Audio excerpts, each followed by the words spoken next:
Price Lord sisters. ஆண்டவர் வந்து சில நேரம் நம்முடைய வாழ்க்கையில வந்து ஒரு சில காயங்களை வந்து வேணும்னே ஆண்டவர் வந்து அனுமதிப்பார். அதுக்கு என்ன காரணங்கள் அப்படின்றத பத்தி இந்த வீடியோ நம்ம விரிவா பார்க்கலாம்.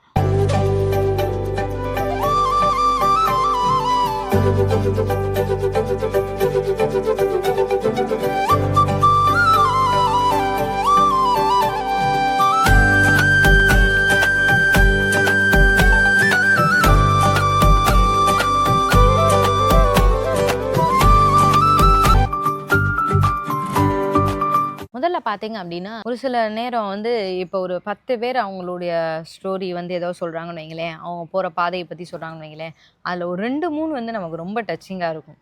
ஏன் அப்படின்னா, அந்த பாதையில நம்ம ஏற்கனவே போயிருப்போம். அப்ப நம்ம சொல்லுவோம், நீங்க சொல்றது எனக்கு ரொம்பவே புரியுது.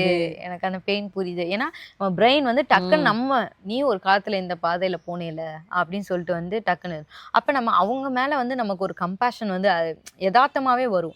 நம்ம போகாத பாதையை பத்தி ஒருத்தவங்க சொன்னாங்கன்னா நமக்கு அந்த அளவுக்கு பெருசா தெரியாது. ஒரு சில நேரம் நம்ம அவங்களே ஜட்ஜ் பண்ணுவோம், இது உங்க தப்புனாலதான் இப்படி இருக்கு, நீங்க திருத்துங்க அப்படின்னு. ஆனா நம்ம அந்த வழியா போயிருந்தோம் அப்படின்னாங்கன்னா நம்மள அறியாமலே ஒரு கம்பேஷன் வந்து நமக்கு ஒரு இரக்கம், ஒரு மனதுருக்கம் வந்து வரும். நம்ம ஒரு வசனம் படிக்கலாம். எபிரேயர் 4:15. நம்முடைய பலவீனங்களை குறித்து பரிதபிக்க கூடாத பிரதான ஆசாரியர் நமக்கு இராமல் எல்லா விதத்திலும் நம்மை போல் சோதிக்கப்பட்டும் பாவம் இல்லாதவராய் இருக்கிற பிரதான ஆசாரியரே நமக்கு இருக்கிறார். அந்த வசனம் என்ன சொல்ல வராங்கன்னா, நம்முடைய பலவீனங்களை குறித்து நம்ம ஒரு விஷயத்த நம்ம சொல்றோம், நம்ம வீக்னஸை குறிச்சோ நம்ம அதை குறிச்சு அவங்க அந்த பிரதான ஆசாரியருக்கு ஒரு பரிதாபம் வரல, பரிதவிக்க முடியல, அந்த மாதிரி பிரதான ஆசாரியர் நம்ம கிடையல. இவர் இயேசு கிறிஸ்து எப்படின்னா, நம்ம போன எல்லா பாதையிலையும் அவர் போயிட்டாரு, நம்மளை போலவே சோதிக்கப்பட்டிருக்காரு. நம்மளுடைய உணர்வு நம்ம என்ன சொல்ல வரோம்னு அவருக்கு புரியுது, ஏன்னா அவர் எல்லா வழியிலையும் நமக்கு முன்னாடி போயிட்டாரு அப்படின்னு வந்து இந்த வசனத்துல வந்து சொல்றாங்க. அப்ப முதல்ல ஆண்டவர் ஏன் நமக்கு வந்து அந்த காயங்களை வேணும்னே அனுமதிக்கிறாரு சில காயங்கள் அப்படின்னா, அப்பதான் நமக்கு ஒரு சில மனிதர்கள் மேல ஒரு கம்பேஷனே வரும், மனதுருக்கம், ஒரு இரக்கம் வந்து வரும். ரெண்டாவது பார்த்தோம் அப்படின்னா வந்து ஏன் ஆண்டவர் வந்து இந்த பிரச்சனைகள், இந்த ஆண்டவர் வந்து இதை வந்து நம்ம வாழ்க்கையில அனுமதிக்கிறாரு அப்படின்னா, நம்ம அந்த பிரச்சனை வழியா போல அப்படின்னா நம்மளால அவங்க கிட்ட வந்து ஆண்டவர் எப்படி விடுவிப்பாருங்கிற அந்த சத்தியத்தை வந்து அவங்கள்ட்ட சொல்ல முடியாது. ஏன்னா நம்ம அவங்க கிட்ட போய் வந்து இயேசு நல்லவருங்க, இயேசு வந்து உங்களை விடுவிப்பார் அப்படின்னு நம்ம சொல்ல முடியாது. ஏன்னா நமக்கு அந்த பாதையில அட்லீஸ்ட் 1% இல்லை 2% ஆச்சும் அந்த வலி வந்து நமக்கு வரும்போது மட்டும்தான் ஆண்டவர் வந்து நமக்கும் அந்த கடினமான அந்த பாதையை வந்து நம்மளா உணர முடியும். நம்ம உணர்ந்தா மட்டும்தான் அவங்களுக்கு வந்து ரீச் பண்ணவே முடியும். இல்லை நம்ம உணர முடியல அப்படின்னா அவங்களுக்கு அந்த சத்தியத்தை வந்து எடுத்து சொல்லவே முடியாது. இயேசு உங்களை விடுவிப்பாருங்கிற வார்த்தையே நம்ம அந்த பிரச்சனையிலேருந்து நம்ம வெளியே வந்தால் மட்டும்தான் இல்லை ஆண்டவர் வந்து இப்படி வசனம் சொல்லியிருக்கு, இந்த மூலியமா இப்படி விடிக்கலாம், பைபிளில் இந்த மாதிரி இவங்கெல்லாம் வந்து இப்படி ப்ரேயர் பண்ணாங்க, அப்போ அவங்களுக்கு வந்து விடுதலை கிடச்சிச்சு அப்படிங்கிறத வந்து நம்ம அவங்களுக்கு வந்து ப்ரீச் பண்ண முடியும். நமக்கு தெரில அப்படின்னா, உதாரணத்துக்கு நீங்கள் ஒரு கடன் பிரச்சனையில் இருக்கீங்க, நீங்கள் கொஞ்சமாச்சும் அதில் இருந்து உங்களால் அதை உணர முடிஞ்சால் மட்டும்தான் எப்படி அந்த கடனில் வந்து வெளியே வர முடியும். ஆண்டவர் எப்படிலாம் வந்து வேதத்துலேயும் சரி இன்னைக்கு ரியல் லைஃப்ல எத்தனை பேருக்கு கற்பனை செஞ்சிருக்காங்கிறத அவங்களுக்கு சொல்ல முடியும். இல்லை அப்படின்னா வந்து நம்மளால வந்து அவங்கள்ட்ட வந்து சத்தியத்தை இயேசு கிறிஸ்துவை வந்து சொல்ல முடியாது. அது மாதிரி இப்போ வேற எல்லா பகுதியிலையுமே நீங்க மேட்ச் பண்ணி வந்து பார்க்கலாம். ஒரு சில பேர் வந்து என்னுடைய கணவருக்கும் எனக்கும் வந்து பெரிய பெரிய பிரச்சனை வரல, ஆனாலும் சின்ன சின்ன பிரச்சனை வந்துகிட்டே இருக்கு அப்படின்னு வந்து சொல்லுவாங்க. இப்ப நீங்க சின்ன சின்ன பிரச்சனை வர மூலமா வர்ற ஒரு பெயின் உங்களுக்கு தெரியுது. அப்பதான் பெரிய பெரிய பிரச்சனையோடு வர்றவங்களுடைய ஃபீலிங்ல ஒரு 5%, ஒரு 10% உங்களால புரிஞ்சா மட்டும்தான், ஓ ஆமா நீங்க சொல்றது எனக்கு புரியுது, உங்களுடைய பெயின் எனக்கு புரியுது, நான் வந்து ப்ரேயர் பண்ணிக்கிறேன் உங்களுக்காக அப்படின்ற ஒரு அதாவது உங்களுக்கு சொல்ல வரும். தெரியணும். உங்களுக்கு ஒண்ணுமே அது அனுபவமே இல்லை அப்படின்னா என்ன நீங்க இது பண்ணுவீங்க? ஒன்றும் வந்து பண்ண மாட்டீங்க. நமக்கு அந்த அளவுக்கு தான் சொல்றேன். நம்ம வந்து நமக்கு அந்த மாதிரியான ஒரு எக்ஸ்பீரியன்ஸ், அந்த ஒரு வலி, அந்த பாடு நம்ம அனுபவிக்கல அப்படின்னா மித்தவங்களை பார்க்கும்போது அவங்க வந்து எப்படி சொல்ல, என்னைக்கு எப்படி அந்த பரிசைனா ஆயக்காரன் பேசுன மாதிரி நான் ரொம்ப உத்தம மாதிரியும் அவங்களாம் வந்து ரொம்ப தப்பு பண்ணவங்க மாதிரியும் நம்ம வந்து அந்த ஒரு இது வந்துடும். அதனாலதான் வந்து அப்படி இருக்கக்கூடாது அப்படிங்கிறதான் இயேசு கிறிஸ்துக்கே பிதாவானவர் வந்து ஒரு சில நேரம் அடிகள் வந்து கொடுக்க தான் செஞ்சார். இப்போ நம்ம கிட்ட வந்து 10th 12th படிக்கிற பிள்ளைங்களாம் வந்து புலம்புனாங்கன்னு வைங்களேன், எங்களுக்கு எக்ஸாம் எவ்வளோ இருக்குது, டஃப்பாக இருக்குது அப்படின்னு கவலைப்படாங்க. நாங்களும் அதெல்லாம் படிச்சுட்டு தான் வந்திருக்கோம். கொஞ்ச நாள் அப்படி இருக்கும். இந்த 1 year உங்களுக்கு அப்படிதான் இருக்கும். நம்ம எப்படி எதார்த்தமா நம்ம வாயில வந்துடும். காலேஜ் பிள்ளைங்க வந்து செமஸ்டர் ரொம்ப ப்ரெஷரா இருக்கு அப்படி இப்படின்னு சொல்லுவாங்க. ஆனால் நாங்களும் அந்த மாதிரி தான் படித்தோம், ஒன்றும் கவலைப்படாங்க, நீங்கள் எப்படியும் அரியர் இல்லாமல் வந்துடுவீங்க. அது ஏன் நமக்கு வருது அப்படின்னா, நம்ம ஒரு காலத்தில் அதே சீசன் வழியாக நம்ம போயிருக்கோம். எக்ஸ்பீரியன்ஸ் பண்ணி நம்ம சக்ஸஸ் வாங்கினால நம்ம அவங்ககிட்ட வந்து கம்ஃபர்ட் பண்ண முடியுது. அட்லீஸ்ட் அந்த பிள்ளைங்க அளவுக்கு அவங்க சொல்கிற அதே பார்த்து நம்ம போயிருப்போமான்னு தெரியாது. ஆனால் கொஞ்சம் நம்மளால லிங்க் பண்ண முடியுது. அவங்க பெயினையும் நம்மளுடைய பெயினையும் கொஞ்சம் லிங்க் பண்ண முடியுது.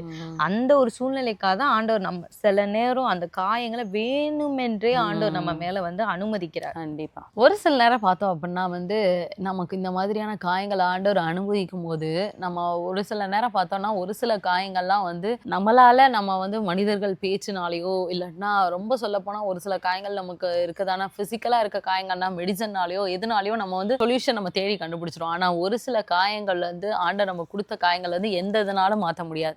ஆண்டவர் வந்து நமக்கு ஞாபகப்படுத்துறதுக்காக இந்த வலிய இந்த இதான பிரச்சனைய நான் உனக்கு ஹீல் பண்ணா மட்டும்தான் உன்னால இது பண்ண முடியுங்கிறதே ஆண்டவர் நமக்கு ஞாபகப்படுத்துறதுக்காகவே அந்த பிரச்சனையை நம்ம ஒரு சில நேரம் ஓடிட்டே இருப்போம்.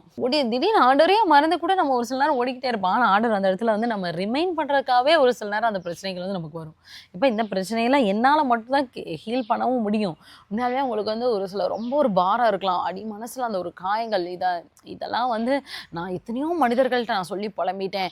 எத்தனையோ டாக்டர்ஸ்ட்ட கூட நான் போய் ஆலோசனை வாங்கிட்டு வந்தேன். ஆனாலும் ஆண்டவர் அந்த இல்ல இது வந்து என்னால மட்டும் தான் ஹீல் பண்ண முடியுங்கிறதுக்காகவே ஆண்டவர் வந்து அந்த பிரச்சனையை நமக்கு கொடுத்துருக்காரு. எரேமியா 6:14 இருக்கு. சமாதானம் இல்லாதிருந்தும் சமாதானம் சமாதானம் என்று சொல்லி என் ஜனத்தின் காயங்களை மேற்பூச்சாய் குணமாக்குகிறார்கள். ஒரு சில அதே மாதிரி எரேமியா 8:11 அதே மாதிரி வசனம் சமாதானம் இல்லாமல் இருந்தும் சமாதானம் சமாதானம் என்று சொல்லி என் ஜனமாகிய குமாரத்தின் காயங்களை மேற்பூச்சாய் குணமாக்கிறார். ஒரு சில நேரம் பார்த்தீங்கன்னா மனிதர்கள் வந்து நமக்கு மேற்பூச்சாய் குணமாக்குவாங்க. அதாவது லைட்டா அப்படியே அது மேற்பூச்சு மாதிரி இருக்கும். லைட்டா அடிச்ச மாதிரி அடிப்போம் பாத்தீங்களா, வீடு காலி பண்றப்ப அந்த மாதிரி குணமா அவங்க பேசுற வார்த்தையில் பாத்தீங்கன்னா ஓகே சரியானும் அவங்க உனக்கு சமாதானம் இருக்கும் அப்படி சொல்லும்போது மேற்பூச்சா குணமாக்குற மாதிரி இருக்கும். ஆனா நம்ம ஆண்டவர் வந்து அப்படி கிடையாது.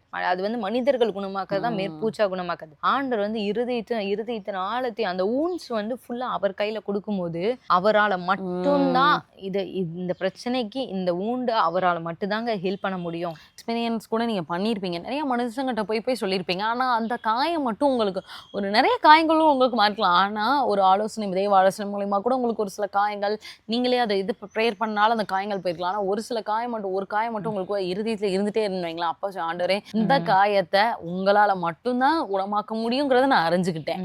இதனால மனிதர்கள் பின்னாடி போய்கிட்டே எல்லாமே பண்ணிட்டேன். ஆனா இப்ப நீங்க எனக்கு குணமாக்குங்கிறத நம்ம சொல்லணுங்கிறக்கா அந்த ஒரு வார்த்தைக்காகவே ஆண்டவர் எதிர்பார்த்துட்டு இருப்பாரு. அந்த வார்த்தையை மட்டும் நீங்க சொல்லி பாருங்க, ஆண்டவர் உடனே நமக்கு வந்து அந்த காயத்தை வந்து விடுதலை தேவை. அதுக்கு 4வது பார்த்தோம் அப்படின்னா ஒரு சில காயங்கள் வழியா நம்ம போகும்போது தான் ஆண்டவருடைய மன்னிப்பும் ஆண்டவருடைய இரக்கமும் நமக்கு எவ்வளவு தேவை அப்படின்றதே நம்ம உணர ஆரம்பிப்போம். ஆண்டவருடைய இரக்கம் என் வாழ்க்கையில எவ்வளவு தேவையா இருக்கு. ஒரு சில நேரம் அப்படியே அசால்ட்டா கேர்லெஸ்ஸா போகும்.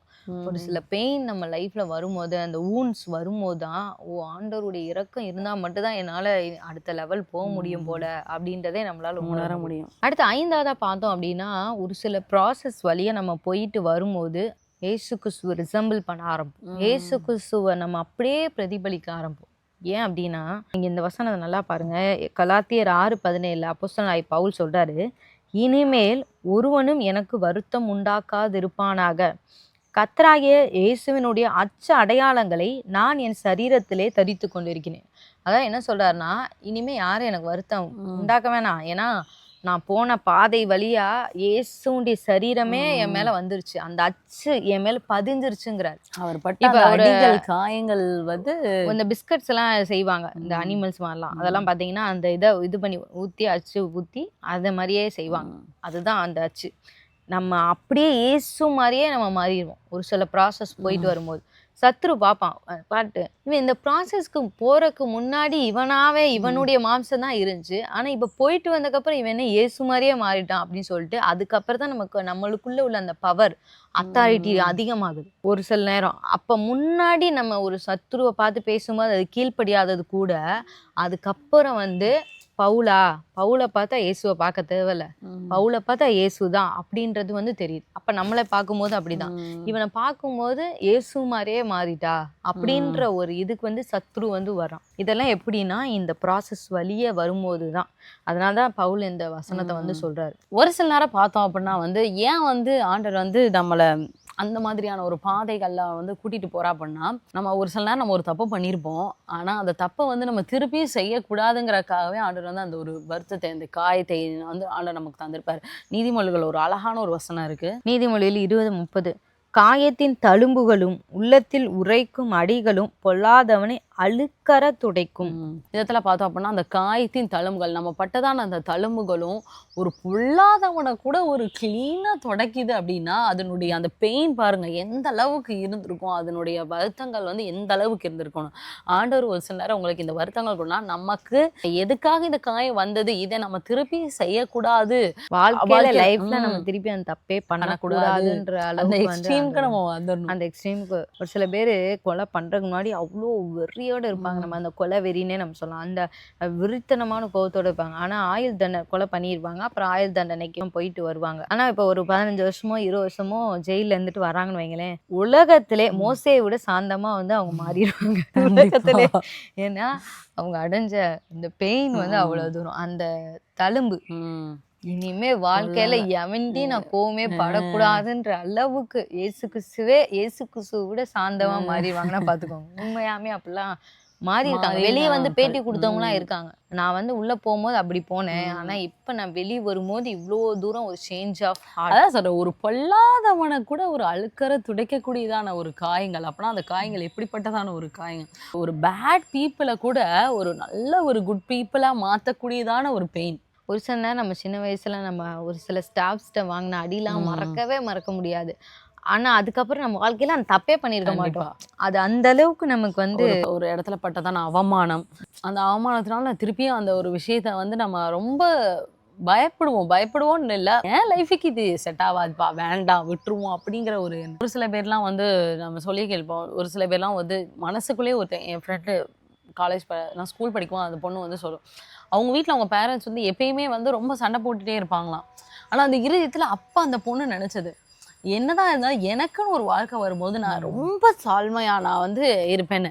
ஆனா உண்மையாலுமே இப்பவே அந்த எண்ணம் வருது பாத்தீங்களா, அந்த பாக்குற அந்த வாழ்க்கையில இவங்க பண்ண தப்ப நம்ம பண்ணவே கூடாது. ஏன்னா அந்த பொண்ணு பாக்குறா, இந்த பண்ணனால எவ்வளவு இழப்புகள் நம்ம வாழ்க்கையில வருது, எவ்வளவு சமாதான கேடுகள், ஏன் ஒரு சின்ன விஷயம் நம்ம விட்டு கொடுத்தா போனா என்ன அப்படின்றத அவ அப்பயே பாக்குறா.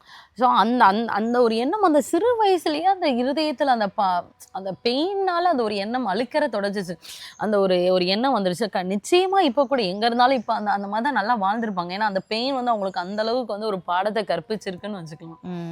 இப்போ இன்றைக்கி நீங்கள் வந்து இதில் நம்ம 4-5 வருஷம் நம்ம ஆழமாக நம்ம வந்து தியானிச்சிருக்கோம். இன்றைக்கி நீங்கள் வந்து கேட்கலாம், ஆண்டவரே எதுக்கு தேவையில்லாமல் எனக்கு இதை அனுமதிச்சிங்க, ஏன் இந்த காயம், ஒரு சில காயங்கள் ஆண்டவர் வேணுமென்றே அனுமதிக்கிறார். எதுக்கானா நம்ம இந்த பார்த்த இந்த இதுக்காக தான்.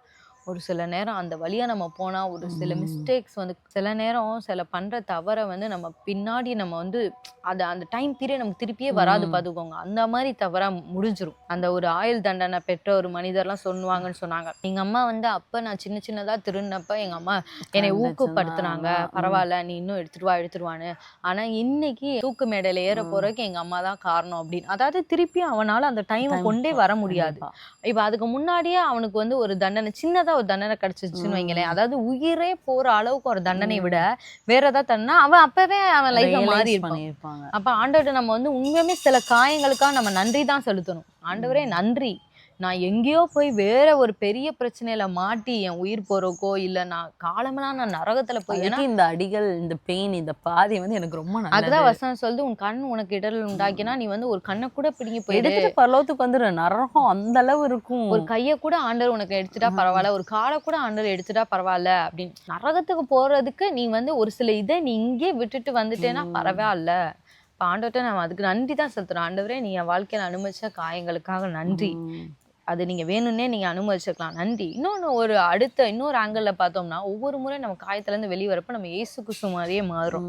அது வந்து எவ்வளோ ஒரு பெரிய பாக்கியம் தெரியுமா? நம்ம வந்து இயேசு கிறிஸ்து மாதிரி இப்போ யாராவது போய் சிலுவையை நம்ம சுமக்க போகிறோமா, இல்லை அவர்பட்ட அடிகள் நம்ம பட போகிறோமா?